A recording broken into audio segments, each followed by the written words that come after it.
yan? Ay, dalawa! Mga bro, dalawa oh!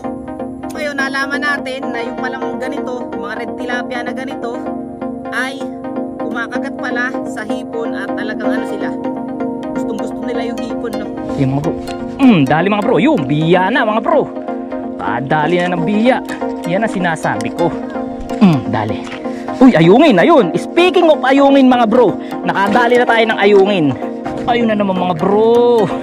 Uy, ayungin na naman mga bro. Ayungin na naman. Tapos tingnan nyo mga bro kung saan siya tinamaan. Kawawang ayungin. Ngayon sa ating obserbasyon, ngayon sa ating pamimingwit, gamit nga yung pain na hipon at bulate, ay halos the same lang mga bro. Kumakagat kahit anong isda sa hipon at sa bulate.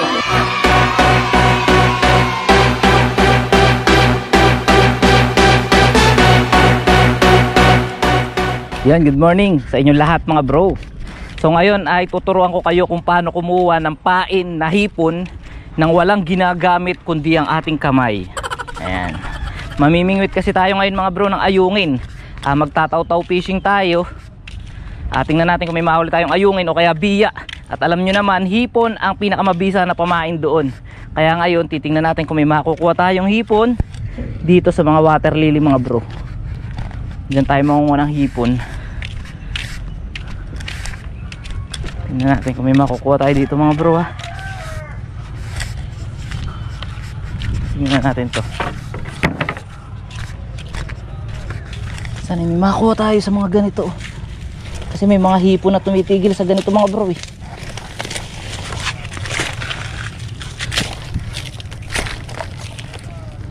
Wala.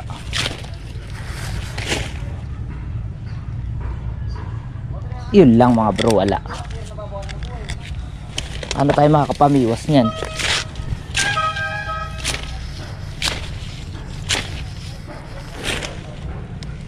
Ayun, isa. Ay mga bro, meron na, maliliit. Kaso pwede ba itong pamain? Tila sobrang liit. Pwede na siguro yan. Maliliit mga bro.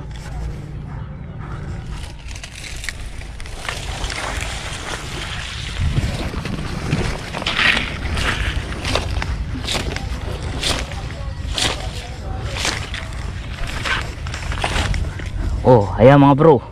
Ito na yung mga hipon oh. Sure bull yan mga bro. Sa ilalim lang ng water lily, di ba? Sa mga ugat. May makakuha tayong pamain dyan. Makakahuli na siguro yung ganito kaliliit. Kasi maliit naman mga bro yung gagamitin natin na hook eh.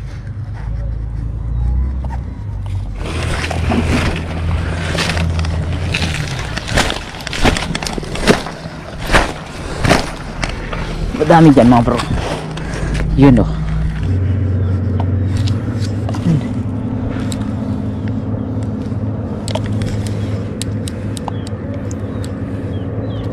A few moments later. So yun mga bro, nakakuha na tayo ng hipon. Konting-konti nga lang no? So kamusta kayo lahat mga bro? Magandang umaga sa inyo. Fishing adventure naman tayo. Suot lang tayo. Papunta tayo dito sa Barangay Subay. So dito sa may tabing tubig lang, tabing lawa.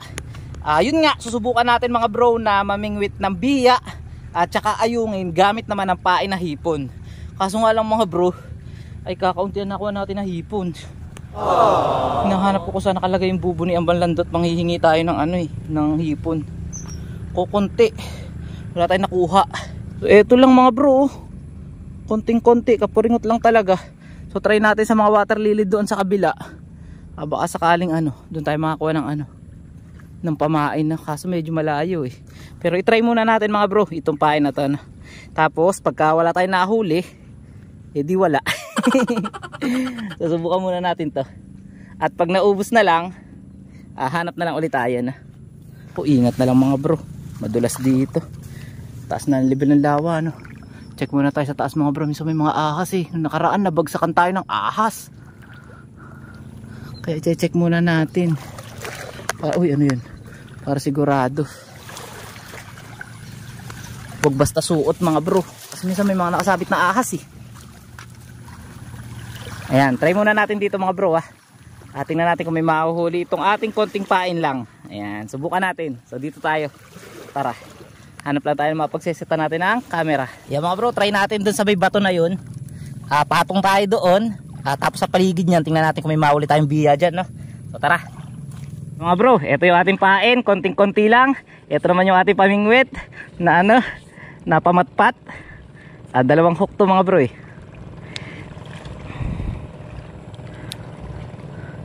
Tapos dahil ang uhuli naman natin mga bro ay biya at saka ayungin, ang ginamit nating hook ay maliit na maliit lang. Ayan. Siguro number ano to, basta yung pinakamaliit, pangalawa sa pinakamaliit. Ayan, sobrang liit niyan kasi maliliit lang ang bibig ng ayungin mga bro eh, tsaka biya. Yung biya malalaki, kaso yung ayungin mga bro ay maliliit lang. Ayan, meron naman tayong konting pain eh. Try natin, baka sakali makahuli tayo. Ano man, tumapon pa itong ating pain. Kukunti na nga. Susubukan lang kasi natin mga bro kung may nahuhuling ayungin, kasi kung meron, bukas bibili na lang tayo ng pain natin. Hindi na tayo hindi na tayo mangunguha sa water lily, kasi mahirap din mangunguha sa water lily mga bro eh. Kumpara kasi mga bro sa bulate, mas maigi itong hipon na pain, no? Kasi yung bulate pantilapia kasi yun eh. Pero kumakagat din dun mga bro yung ayungin at saka biya. Yun nga lang, yung ganito na hipon mas attractive to sa mga sa mga ayungin at saka biya.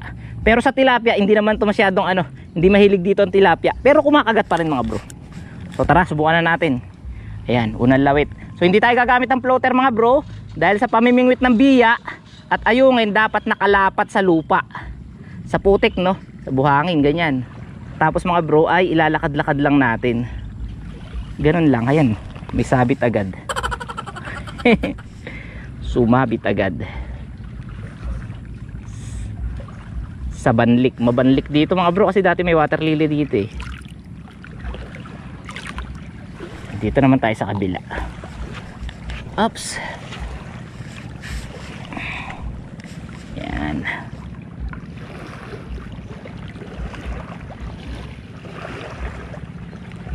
Ano, may mahuli tayo. 5 minutes later. Yung mga bro, dali mga bro. Oops, ay tilapia. Kala ko biya na mga bro.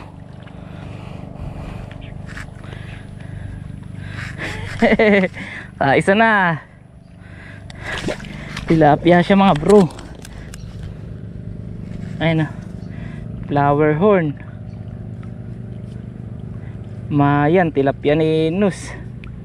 Kala natin nakaisa na tayo mga bro, nabiya. Pakawala natin.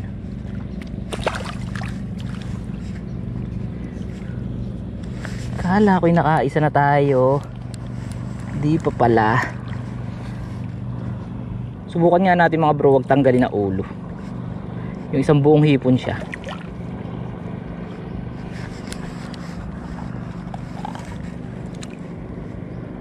Yung mga bro, dali mga bro, yung biya na mga bro. Dali na ng biya. Yan ang sinasabi ko. Hoy, wala nga akong hipon eh. Makuha ka nga hipon, George. Ayan, makuha daw si George. Saka si George, saka sino ba yun? Si Adel, saka si Justin. Ayun sila. Saka kuha ka George sa laga yan. May biya tayong huli. Ay mga bro, nakaisa na tayo. Biya. Kasama natin si Kuya Jazz. Ayan na, Kuya Jazz, tsaka si George, tsaka si Aidel. Nandun si Aidel, kukuha daw ng hipon. Ayungin ka ba ka George? Ay, nang hipon. Biya nga eh. Hipon nga dapat ang pain dun eh. Alaga yung pala na isda. Kala namin po ay mambabato ka. Ano mambabato? Mambabaril pala. Wala naman dito mababaril eh. Okay, 1-0, dyan mo na yan. Dali na naman mga bro. Yan. Goldfish, maliit. Gold. Alit.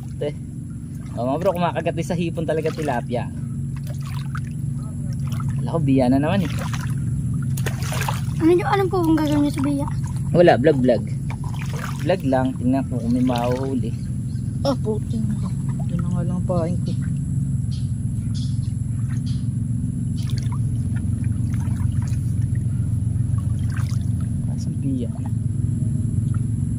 Dali mo bro. Ay, gold na naman.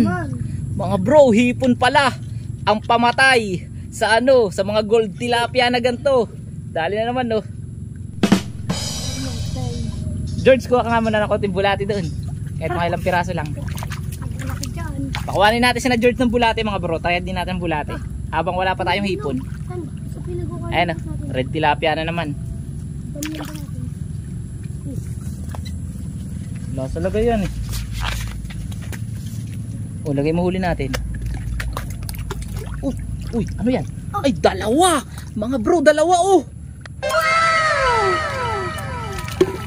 Mga bro, tingnan nyo yung ano, tilapia na to oh. Ang ganda ng pagkaka-spot niya, yung balat niya oh. Sa ulo oh. May itim. Oh. Mga bro, ngayon nalaman natin na yung palang ganito, yung mga red tilapia na ganito ay kumakagat pala sa hipon at talagang ano sila, gustong gusto nila yung hipon, no.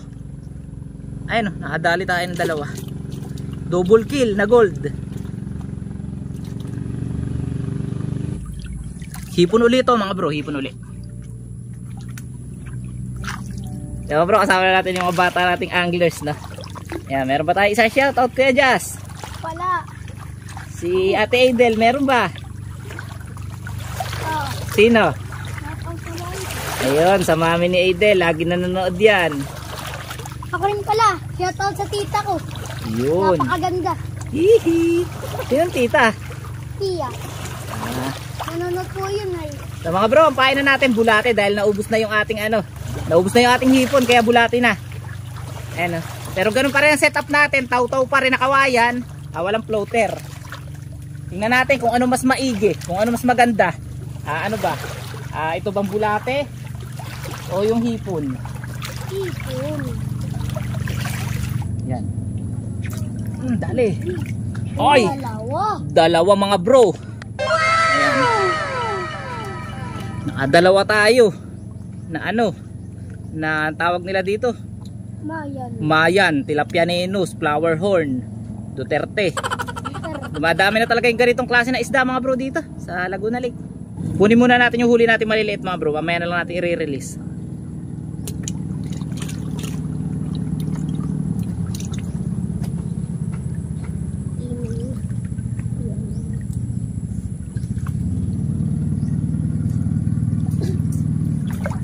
Yung ganitong tilapia mga bro, invasive ata ito eh. Nakalagay dun sa napanuluhan natin na Magnon nakaraan sa ano, sa Bipar nung tayo nanalo ng 3rd place sa kanilang ano fishing competition. Nakalagay ito, knife fish, pati yung red, ano pa ba? Janitor fish, pati mga ano, yung toman. Kasama siya sa mga invasive na ano. Kasi nangahabol to mga bro ng kapwa niya isda, matapang. Kung maalala nyo dati meron tayong vlog doon sa Barangay Kinagatan, nagcasting tayo ng dalag, humahabol yan sa ano, sa soft lure. Tapos nakahuli rin tayo ng ganyan sa casting.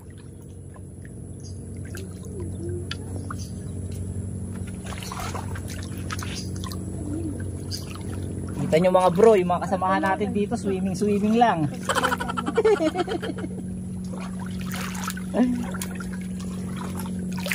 Swimming lang ang ating mga kasamahan dito.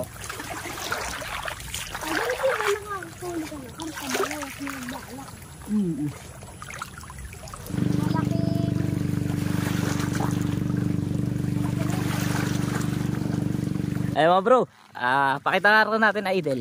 So mga bro, eto na yung huli natin oh. Ayan, 2 gold at saka 2 ano, 2 tilapia nenus tsaka isang biya. Papakawalan na natin kaso yung biya parang masama yung tama. Dahil uuwi na rin si na Adel na. Papadala na natin itong lagayan. Ayan, sino magpapakawala? Ako na. Si George. Uy, ako pinyo ako. Ayan, nare-release natin. Ba't mo binuhos? Di pa nakakawala. O sige, maliligo na yata kayo dun sa pretil eh. Ako'y mamimiyos pa rito. Salamat sa bulate ah. Ayan, shoutout mo na George. Sino siya shoutout mo? Shoutout kay Bro Alden, nagbigay sa pamas dati. Yun, shoutout. Pwede na lang bumakras yun yan. O sige, alis na kayo at nakakabulabog na kayo sa namimiwas. Ay mga bro, yung mga bata nating kasamahan na. Nakakatuwa yung mga yan, lagi naliligo sa pretil, namimingwit, pag walang ano. Ay, sarap bumalik sa pagkabata mga bro. Sana maging bata ulit tayo, no? Yan mga bro, meron tayong pain dito. Tuloy ulit natin yung ating pamimingwit na. So tara. Ayun lang mga bro, yung mahirap sa maliit na hook eh. Ang hirap naman magpain. Bulati na to mga bro pa rin. Bus na yung ating hipon. Mas makagat sa hipon mga bro. Bukas magpapabili nga akong hipon. Nga pala mga bro, 2 beses na tayong nakakita ng karpa na tumalon doon sa may water lily na yun. Mga ano siguro, half kilo. Tapos yung isa, malakas yung kabo. Hindi natin alam kung karpa o knife fish. Pero possible ano yun, knife fish din. So dyan mga bro, ang laki talaga nung tumalon. Mga kalahating kilo. Tapos yung isa, mas malaki yung kabo. Kaya talagang ano eh, kailangan na yata natin mag carp hunting mga bro sa mga susunod na vlog eh. Abangan nyo yan. Lawit ulit tayo. Nakakalibang rin mga bro yung ganitong pamimingwit, yung pakiramdaman eh. Talagang pag hinila, bigwas. Nakakalibang. Hindi rin tayo nasiro sa biya mga bro, no? Ayungin na wala pa tayo nahuli, ayungin.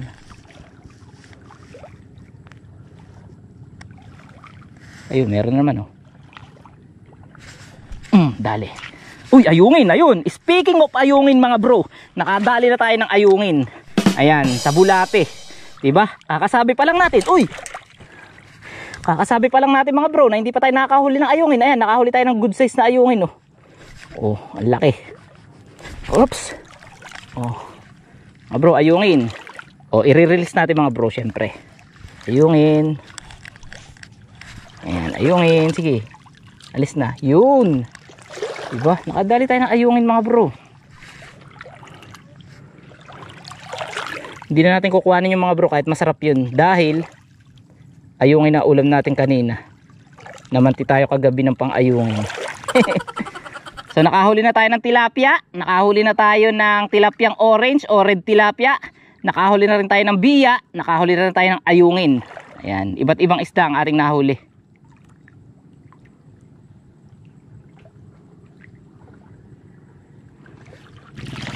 Ayun na naman mga bro. Uy, ayungin na naman mga bro. Ayungin na naman. Tapos tingnan nyo mga bro kung saan siya tinamaan. Ano, kawawang ayungin. Tinamaan sa tiyan mga bro. Ayan, ba't yan ka tinamaan? Nasalvage ka lang. Ayan mga bro, pakawalan ulit natin. 2 ayungin na.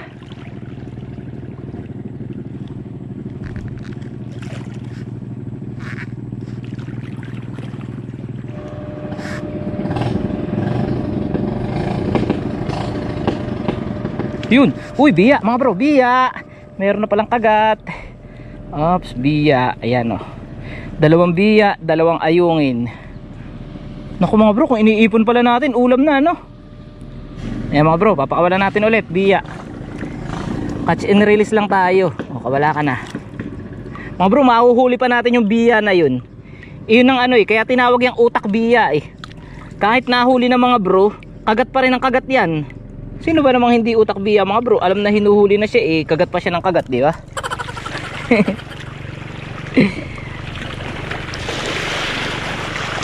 Uy.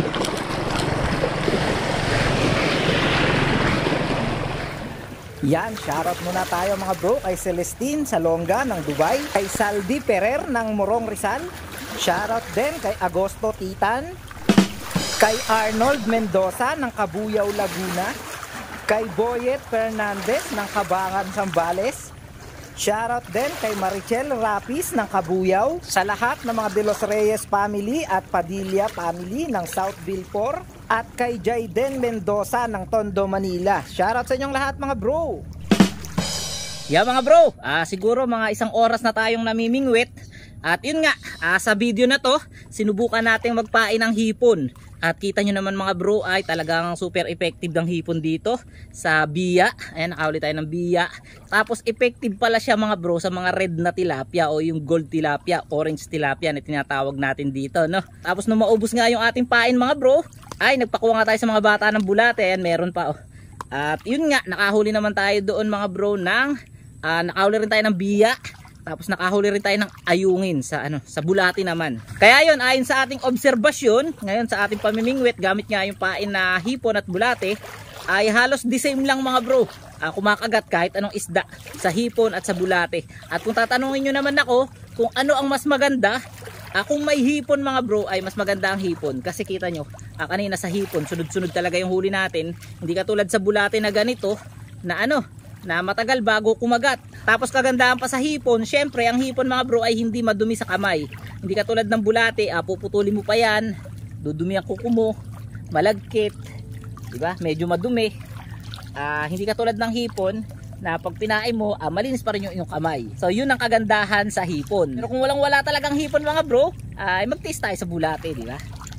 Pero pag may lumot naman mga bro, ay mas maganda lumot pa yan. Lumot talaga ang paborito natin na ipain sa ating pamimingwit. Yun nga, nakapaglibang na naman tayo, nakapagtanggal kati tayo sa pamimiwas. Ayun, mag-i-edit na tayo pag uwi natin ng bahay. Buo na naman ang araw natin kasi nakapamiwas na naman tayo. Ayun, magtutupi na tayo mga bro. At dito na lang ulit natin tatapusin ang video na to. Maraming salamat muli sa inyo sa pagsama sa atin sa ating solo fishing, sa pagsubok natin sa pain na hipon. At magkita-kita pa tayo sa mga susunod nating vlog mga bro. Sa susunod nating vlog mga bro ay carp hunting naman tayo. Kasi yun, gaya nga sabi ko kanina, nakakita tayo mga bro ng karpa na tumatalon. 2 beses tayo nakakita ng karpa na tumalon. Kaya bukas ang ating vlog, carp hunting ulit. At sana may mahuli tayo, no? Meron o wala man tayong mahuli bukas sa ating carp hunting mga bro, ay i-upload natin para ma-update natin yung ating mga manonood kung meron na bang kumakagat na karpa sa biwas. So yun, kung bago ka pa lang dito sa ating munting channel mga bro, ay wag mo na kalimutan na mag-subscribe at i-hit ang notification bell para syempre lagi kang updated sa mga bago nating uploads. Hanggang dito na lang mga bro, maraming salamat sa inyong lahat at magkita-kita pa tayo sa susunod nating fishing adventure. Happy fishing sa inyo lahat mga bro at bye-bye!